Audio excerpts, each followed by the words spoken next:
All right, we're going to go to a big ball, or what we call an oddball drill. And the reason that I use this is to try to show pitchers how that rotation actually can happen naturally.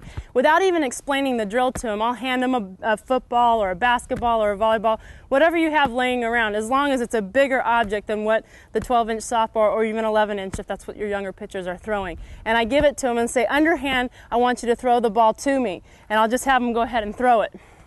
Okay, and have them do that a couple times, and go ahead and watch my hips. It's already happening and closing. And then what you'll see is, if you can relate that to them, if they've ever played powder puff football where they're the quarterback and they come and they go and come here, they don't toss the ball sideways. What they actually do is they get that rotation into it. Go ahead and walk your pitcher through and say, okay, I want you to swing the bat. They're here, they're going to pivot into it the same way.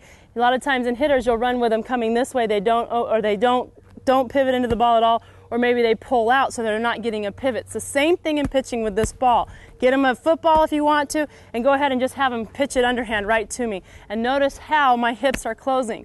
You'll run into a lot of people that say make sure the hips are open before they release the ball, or after they release the ball they can close, or close them right at the same time. This is where I really believe this drill can help, because let it happen naturally. If they just learn how to go ahead and get that ball to your partner, and your partner doesn't have to be more than 10, maybe 15 feet away. It's nothing than just learning how to do it naturally.